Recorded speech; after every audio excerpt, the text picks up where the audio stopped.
You are listening to Golden Otter Divinations, where the metaphysical meets the mainstream with Autumn Seibel. Tune in as Autumn helps you manifest your dreams by connecting to loved ones in spirit, empowering you to find both physical and spiritual healing. Are you ready to transform your life and connect to divine guidance through practical strategies? Golden Otter Divinations is the place to find engaging interviews with medical experts, practicing mediums, intuitives, healers, and many more. Now, here's your host, Autumn Seibel.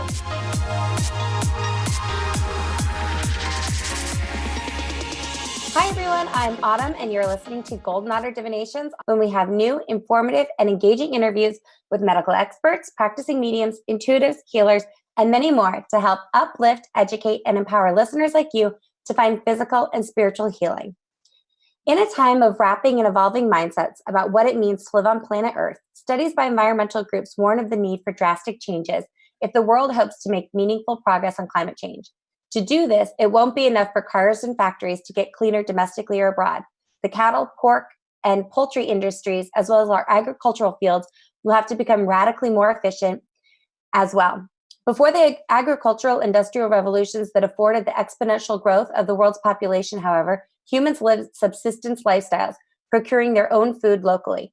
Join us today for an invigorating discussion on what it means to be a hunter and gatherer in the modern age, while turning an eye towards the future on how ancient practices and intuitive mindset shifts can feed the world's growing population.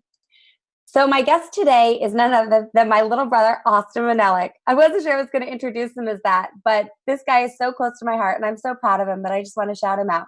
Born and raised hunting and fishing in Alaska, Austin always called the last frontier home. With an early affliction for filming, he took to the mountains with a camera, rod, and rifle. His passion for the outdoors, conservation, and being a role model for the next generation of sportsmen can be found in his films, articles, and social media stories. Austin is an advisory committee member of the Alaska Department of Fish and Game, founder of Mission Alaska, a Penn State alumni, proud husband, and father. Without further ado, welcome to Golden Otter Divinations, Austin. Hey, how you guys doing? So glad to have you on. This is like our first collaboration in this space. This is going to be fun. Collab. Wah, wah. So to raise our vibration and really get in the flow, I like to start the show by asking all my guests if they've had any golden moments lately. So golden meaning a time you were just totally in the flow, or an interaction you knew was sent by spirit or otherwise otherworldly. Something that made you smile and made your heart sing. Have you had any golden moments lately? Yeah, actually on the last hunt where I was packing out a mountain goat, bringing home finding meats. I found some meat and I was bringing it home to my family, and it put me in a position where I was clinging to life. It's kind of in the balance there for a few hours while I was coming across something real gnarly as a mountain face, and I was carrying out a whole goat on my back.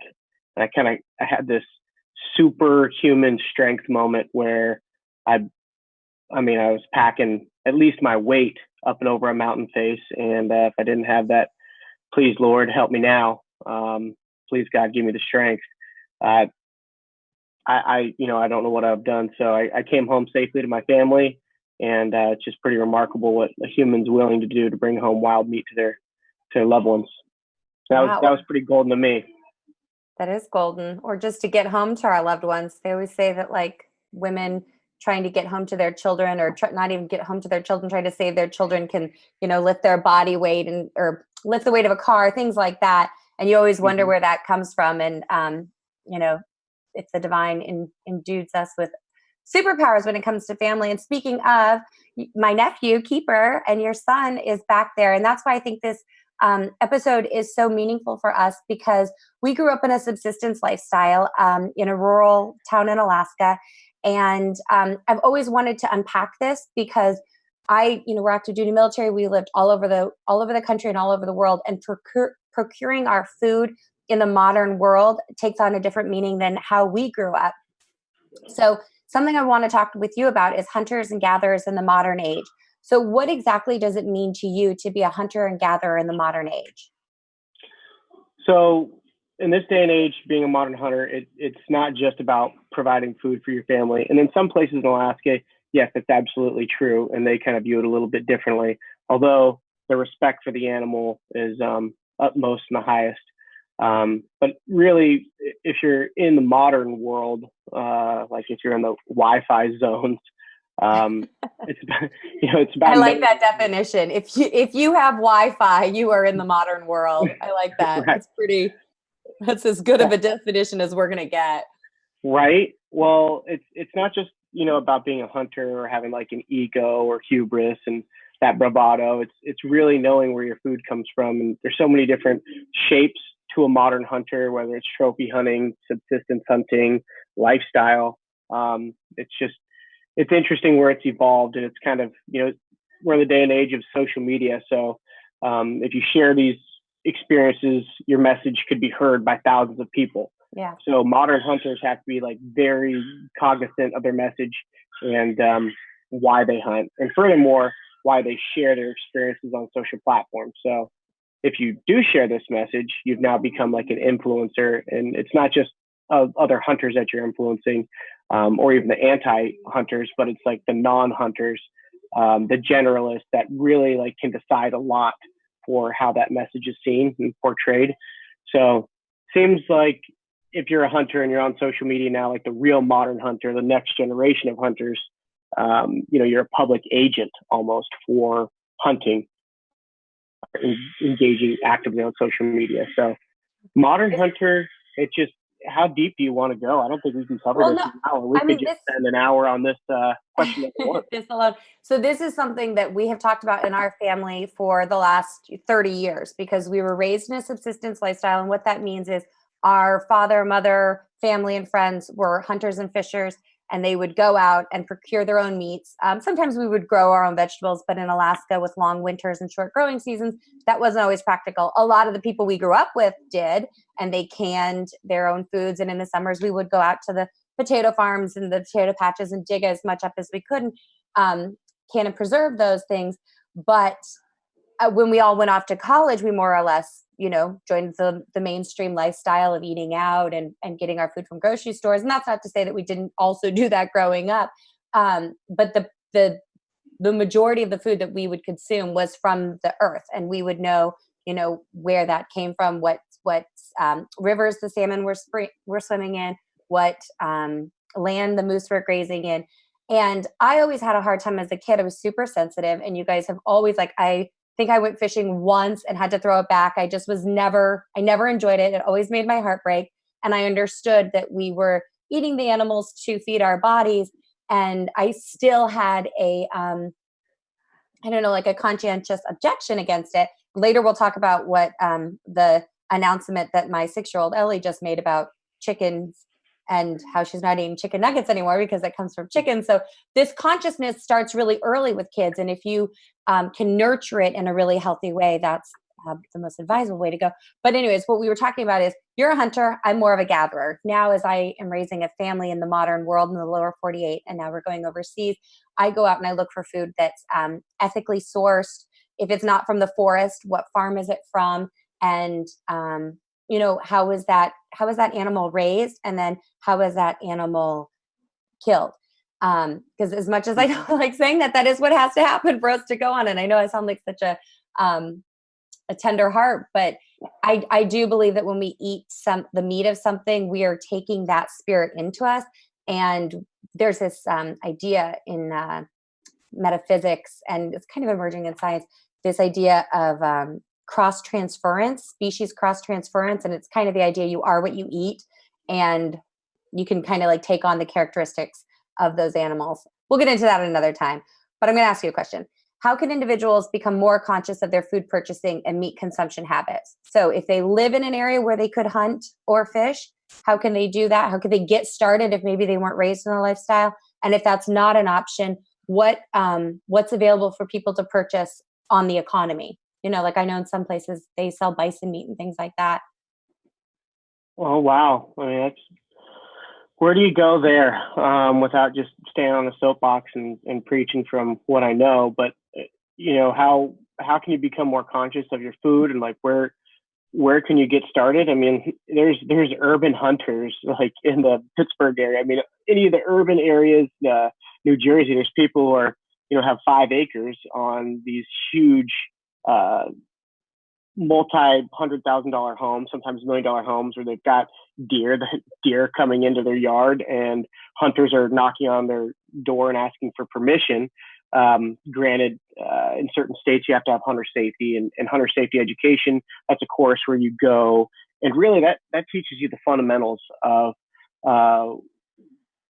becoming a hunter, why you're becoming a hunter, how to do it legally, properly, and also kind of the history of hunters. So it's not just going out there and being able to like legally hunt, but like really like backtracking on the importance of your decision to go in and get your hunter education. So if anybody's interested, I suggest they go in and get their hunter education.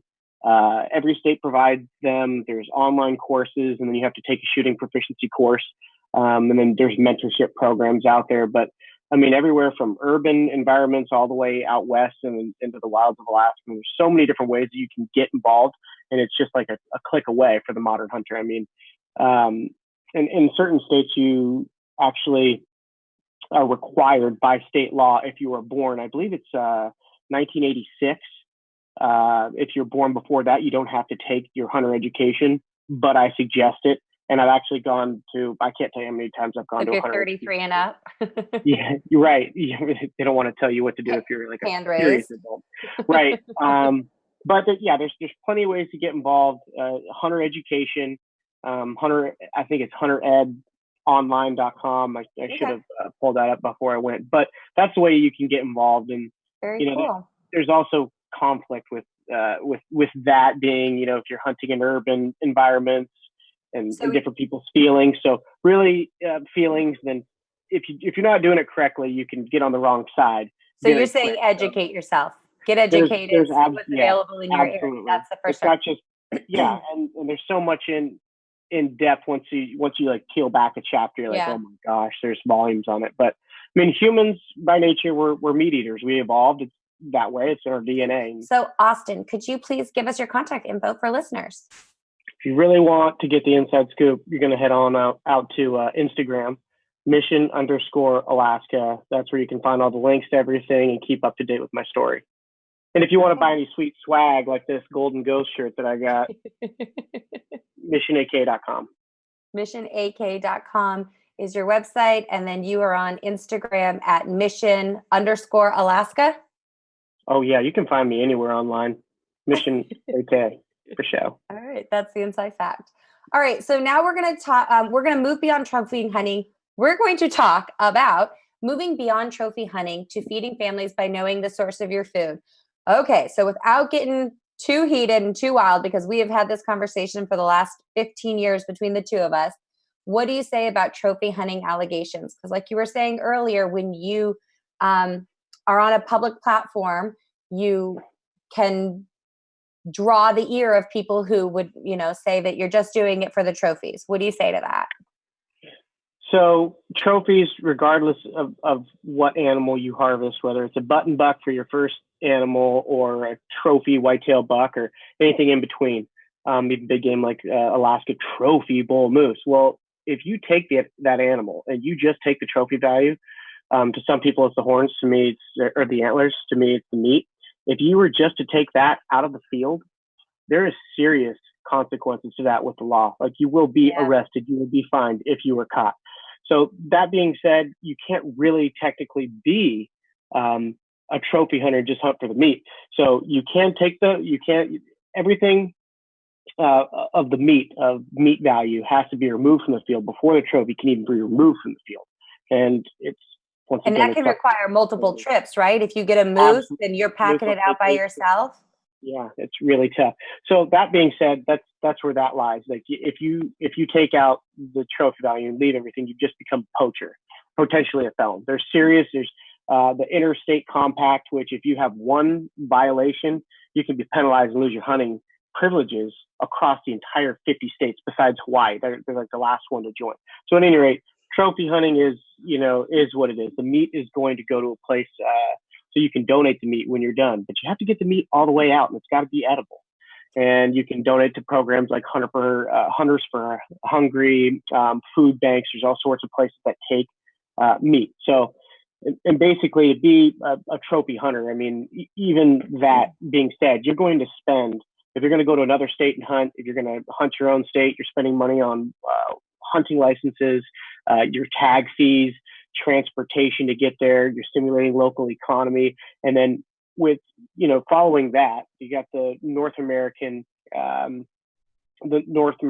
model of wildlife conservation. And you also have the Robertson-Pittman Wildlife Act. So anytime that anybody spends any money towards hunting, fishing, outdoor recreational shooting, there's an excise tax that goes directly into the federal fund and the state agencies, where that money funds biologists to stay in the field, biological research. It funds wildlife troopers. It funds all these different things to keep it going. So hunters, even if you're a trophy hunter and you're spending your money, that is going towards wildlife conservation, 100%. So that was a conversation you and I had maybe 5-6 years ago. We really got into it, and I was just like, you know what, Austin, it was around when Mission AK was really starting to gain a following, and you'd started the business. It was an official thing. And as your sister, I was like, oh man, I love you and I want to support you, but I can't get behind this hunting stuff. And you really did educate me on the amount of money that hunters and fishermen bring into the domestic economy to preserve our resources, to preserve our lands and water sources, and just the natural resources that I wouldn't have thought that hunter money goes to. And that was something that I don't think if I didn't have you as a brother and having been raised in the family, it's not something I ever would have investigated. I probably would have just vilified and said, like, hunting's not for me, don't like it, not into it. But this is part of our soul's journey. This is part of our family's journey, that we were raised in the same house, but have different views on the same subject. And getting educated is a good start. And so think about this. Market hunting, like the North American buffalo and bison, they were almost hunted to extinct because people like meat that much. Well, once you start putting value to a resource, like a trophy, like an animal, there's people who are willing to go and pay for that. So you have the North American model of wildlife conservation, and they outline some things. So that's the two takeaway things that I would say for anybody listening is to look at the Robertson-Pittman Wildlife Act and actually see where these hunters' dollars go, and also the North American model of wildlife conservation. And here's some bullet points for the North American model of wildlife conservation. So the wildlife is as public trust resources. So these are our animals. We own them. The states don't own them. We own them. So people are paying for them. That's why poachers get in serious trouble, because they're part of the public. And then number two, we've got the elimination of markets for game. So market hunting. We are protecting animals so that we don't have a buffalo disappearance like we did. And we almost hunted them to extinction, the brink of not ever coming back. So number two, the allocation of wildlife by law. So hunters are paying for law enforcement to keep it in check. So you can't just have somebody going out rogue and shooting animals and lopping off the heads. That's not okay. And so that's number three. Wildlife should only be killed for a legitimate purpose. So think about that.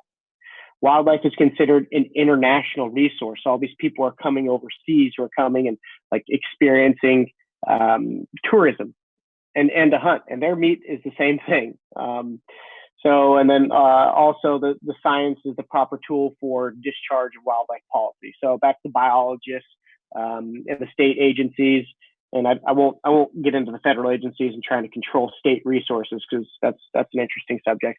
And then also the democracy of hunting. So that's the North American model of wildlife conservation in a nutshell. And we could go into depth there. So that's the more mainstream talk on hunting. That's like the brass facts of kind of what's going on in our country with hunting. But I want to go a little bit more metaphysical, and I want to talk about is hunting to you about the hunt for the animals? Is it about the meat for your family, or is it the preservation of a human legacy? I mean, before we had the industrial and agricultural revolutions, we had to go out and hunt and gather our own food. So even if you didn't have big game where you were, humans had to fish, humans had to gather. What do you say to that, to like our ancestral roots as human beings? Yeah, it's in our DNA, and like it's hard for me to kind of ball it up and and package it up in a nice bow. But it's if I didn't have hunting or just like the opportunity to get out and then give back to our nieces, nephews, even my wife now, she's got into hunting, and yeah, it's like an intangible part of our DNA that you can make all the arguments you want how you do it, where your dollar going, but there's something about going out and having like this mission, like a purpose where you're going out that's like it's really tough to get to some of these places. Yeah. And costs a lot of money. I mean, like just going out to our family cabin, there's a plane ticket to Hawaii gone. You know, you're looking at $300 fuel. to get out there. Fuel, yeah. And you're stopping, you're getting groceries, you're stimulating the local economy. So there's like all this stuff that makes you feel good about it. And then quite honestly, when you do take an animal, like there's like this hunter remorse. And, there's like, 5 steps of being a sportsman or, an outdoorsman in like actual hunting. And you can go back and forth, but there is a sense of when you first get into it, you're really excited. And then you're just going after trophies, and then you're giving back as a, conservationist and a sportsman. But at the end of the day, there should be some sadness because, you're turning the lights off permanently to an animal.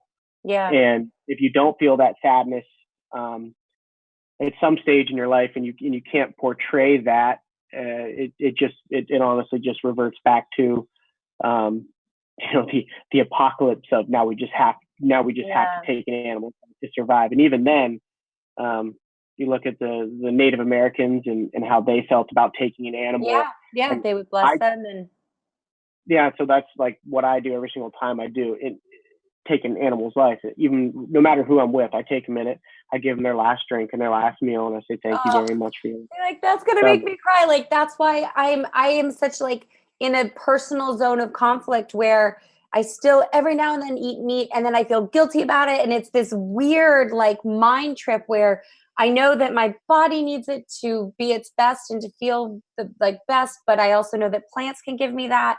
And moving away from the need for animals, because at the end, like you said, like they are giving us something. And do we think that humans will ever evolve away from the need to hunt animals or slaughter animals? Because we really have moved away from that as in bulk. I mean, if you look at the billions of people that there are in the world, there is not enough natural wildlife to feed that population. And so we've gone into more modern food production technologies. But do we think that humans will ever evolve away from the need to hunt animals or slaughter animals? And what would that world look like? During the break, we were talking about how there was just a huge beef recall. 12 million pounds of beef was contaminated and had to be discarded.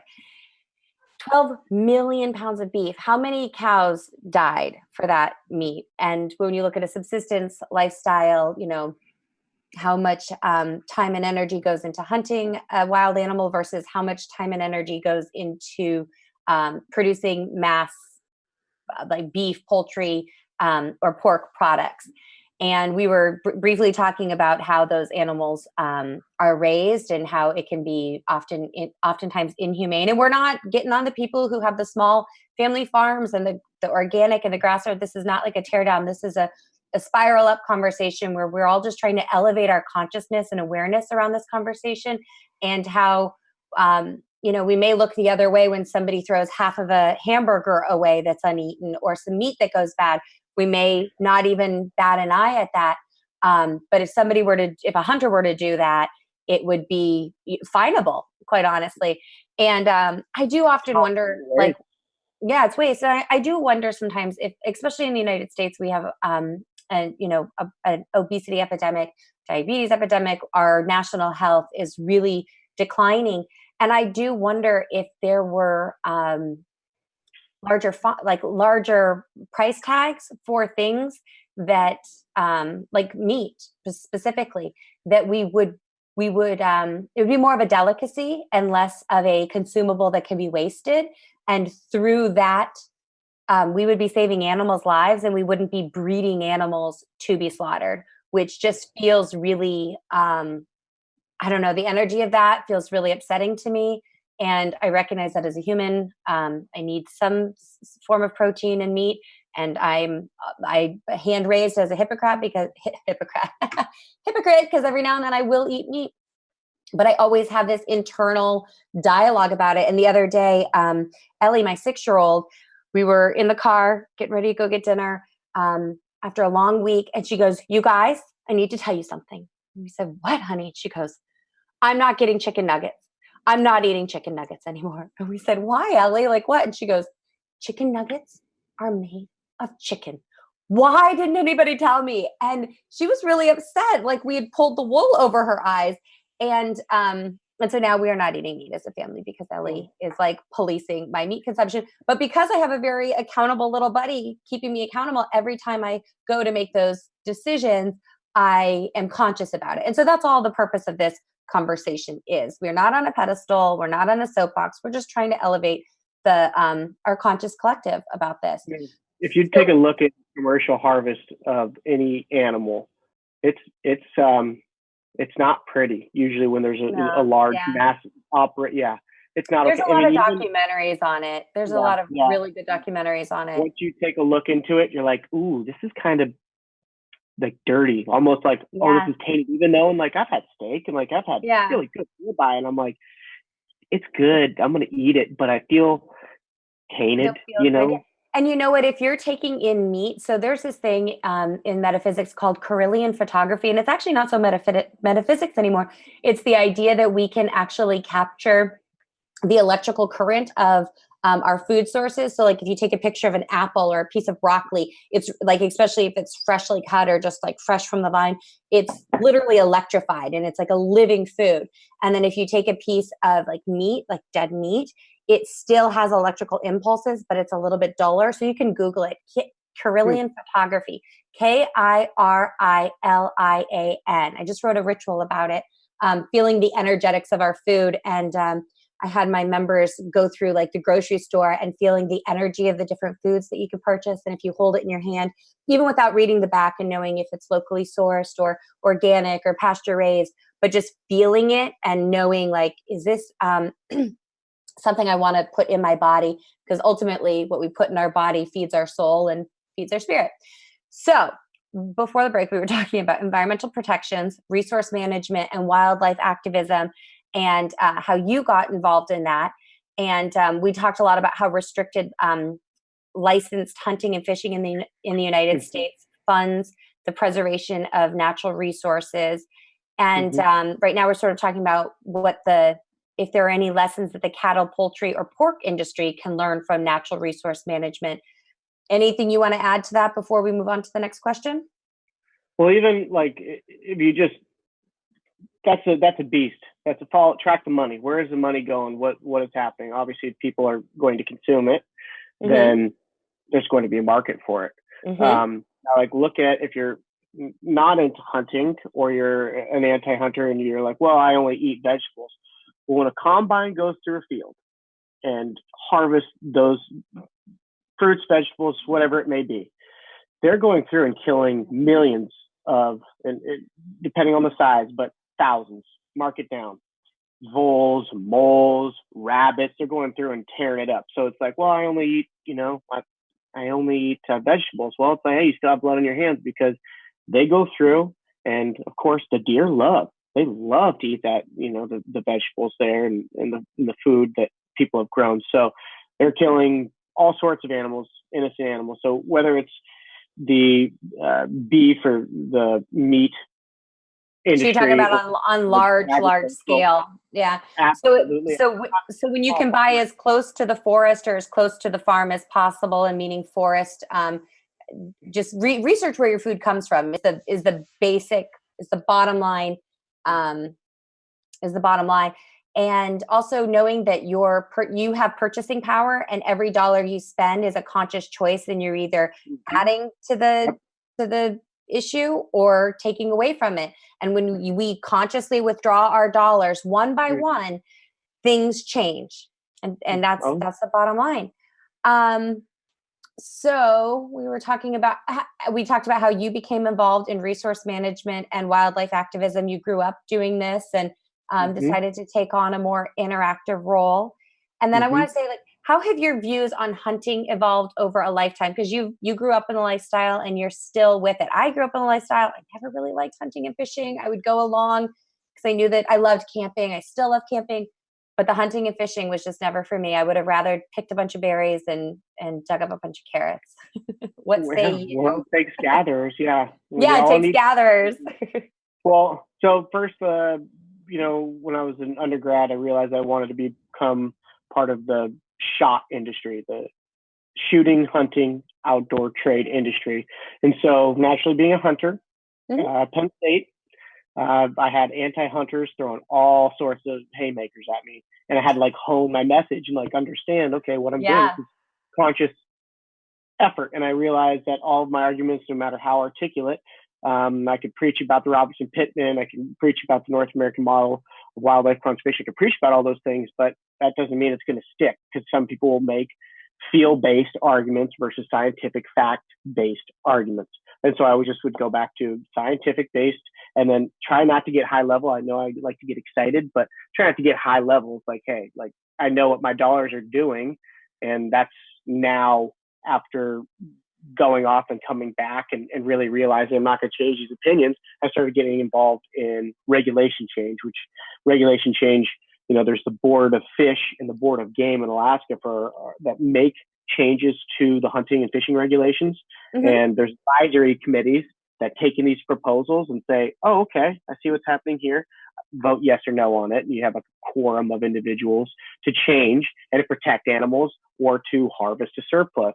But basically just being a part of top-down regulation change, and then also trying to keep some of that noise out.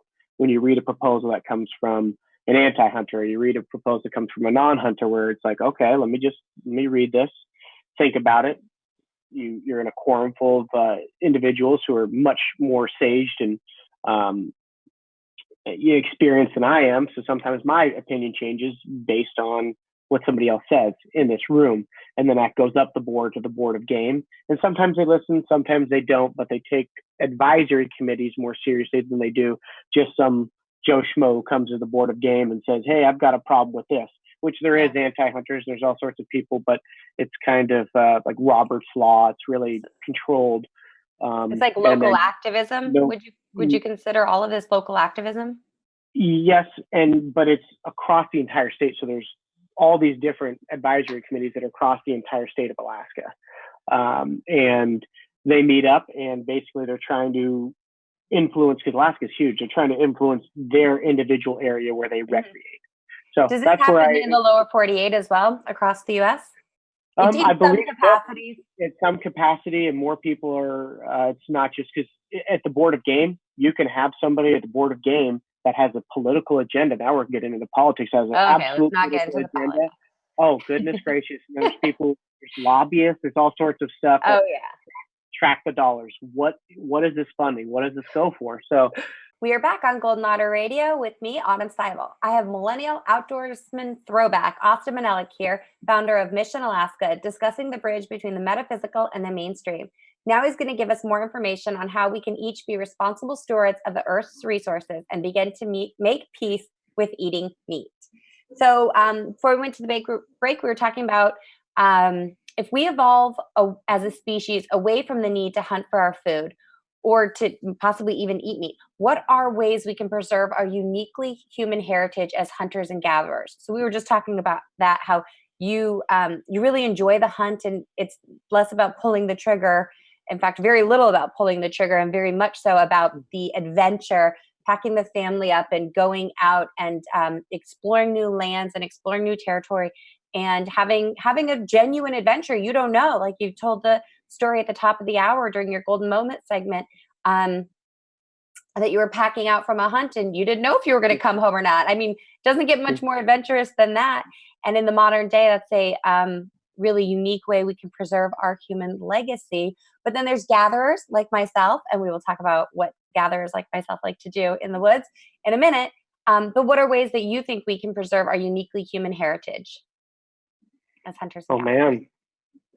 Getting out and recreating. I mean, every dollar counts. Going out and like stimulating local economies in these small towns, going out and exploring. Humans are explorers by nature, but and you can live a great life without eating meat. You can, combine rice and beans, and you can do some stuff, but at the end of the day, like, you want some rocket fuel. you're going to want some wild game after a while. So basically, we were talking about the agricultural harvest of food, and there being blood on everybody's hands, so to speak. And it's like, well, I don't know what we do. I don't want everybody to be a hunter. There's all sorts of gatherers and there's things that grow wild, but because all these public lands, you start looking at public lands and crowding and resource crowding. Yeah. Talk about resource crowding, like in Alaska during salmon season. Oh, yeah. Well, those riverbanks there. Right. And it's feast or famine. It's like, go catch your fish now, because the salmon have to reach their escapement to be able to spawn and come back. That's all set in place by fishermen's licenses. Mm-hmm. So a certain number of salmon get by, then anglers can go ahead and go to the riverbank and start catching these fish, because they already have their number of fish that are going to breed. That's the same thing with animals, the carrying capacity. The departments of Fish and Game across the United States are not going to over harvest generally animals. If they do, then they go back to the drawing board. They say, okay, we've got to close hunting this area because there's too many animals taken, and needs to bounce back. Mm-hmm. That's the same thing with predator management, and we can go down that rabbit hole later. Yeah. But basically, let's go down a more metaphysical rabbit hole. How can hunters and fishermen add a spiritual element to their hunts? Is there a way to bless or Thanksgiving that they can give to the animals? You talked a little bit about that. When you get out and you do it enough, and you realize like you're not really going out there, like I always call it my outdoor sermon. You're not really going out there to catch, even though that's like one of the main goals: to catch your fish or catch an animal, kill your food, take your food, know where it came from. Mm-hmm. When you start getting out, you start really thinking about it. And this is like the level of sportsman. Once you do it enough and you really realize like, wow, I like this, I'm excited about it. And then you go out to capture that same excitement, but you're also realizing, and you're sharing it with people, is you're passing it forward to the next generation. And they're going to be the protectors of the realm. They're going to be the ones who are protecting the resource, because they're buying their licenses and they're going out there and they're going and doing it. And when you give back, like it's not about the hook or the catch. It's about the adventure and about the exploring. So if we didn't have hunters and fishers that were fighting for our public lands and keeping our public lands public, we'd have our national forests, our public lands, BLM lands, they would all be developed. And all of a sudden there's, that's why you have high rises, to accommodate more people. Because once you have that fringe, it takes away all the natural animals' habitat. So it's like, you really got to start just thinking about it, track the money, and what hunters and fishers are actually doing. They're preserving wild lands, not just for hunters and fishers, but for people to get out and adventure and explore, and to go look for their adventure however they want to have it. Okay, so to get a little bit more metaphysical, because you know what I do. I'm a medium. I talk to people on the other side, and I know that animals transition as well. And we talk a lot about like horses and cats and dogs and domesticated animals, and when they transition, how they come visit us from the Rainbow Bridge. And that's pretty big in the metaphysical mindset. There's a pretty firm understanding of that in my neck of the woods, if you will. But I sometimes wonder about wild animals, and if when they are taken, if their souls are released in a respectful way, if they also see that as a blessing to the land, and they see their overall contribution. I don't know. Maybe I'll have somebody on who can talk a little bit more about that. But I wonder that. I've got something for you. So. The Native Americans here in Alaska, some of them in the far north, they're polar bear hunters, where they would take a polar bear's life, and they'd bring in the head by the fire, and they would say they would come and they would say like, hey, I respect you, I honor you.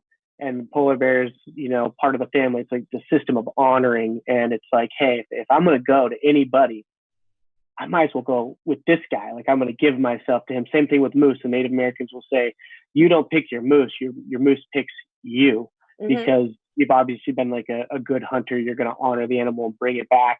And, like, I would like to think if some people, like, if when I die, I want to be reincarnated and come back as like a saber-toothed tiger, a liger, like a snow leopard, something like real aggressive, an eagle.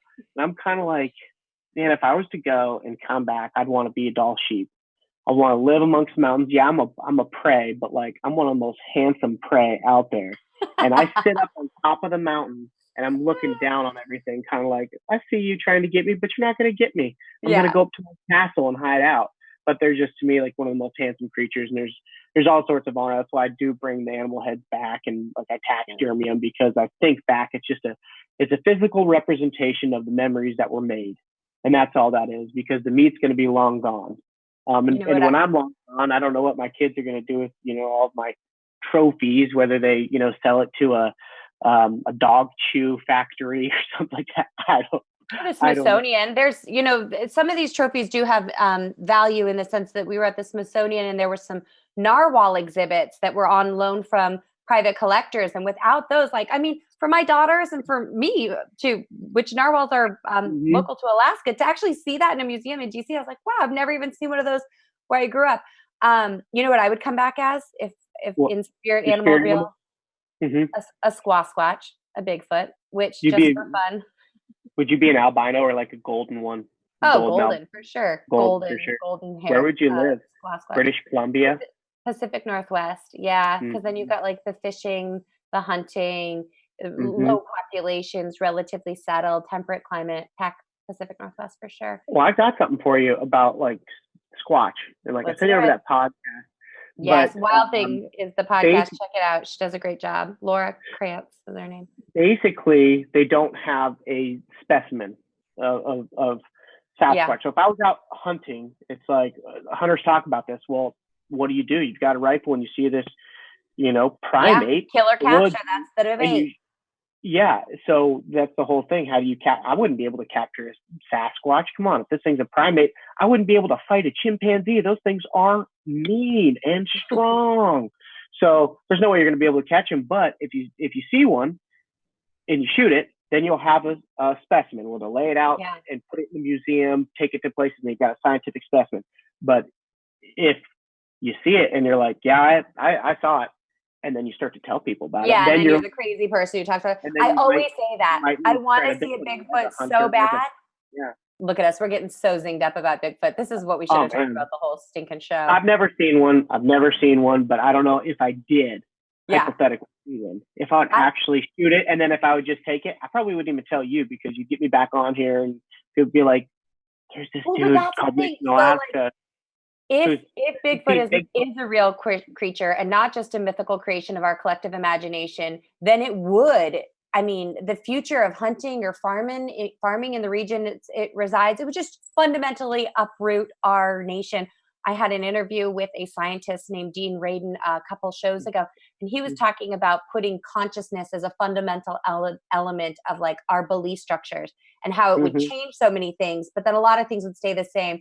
And I wonder the same thing about Bigfoot. Oh my gosh, we could talk about this at length. Sometimes when I'm having a hard time sleeping, I will literally just imagine myself in a forest meeting Bigfoot. And then I go off into lucid dreaming land, and that's my happy space. But with that, it's time to go.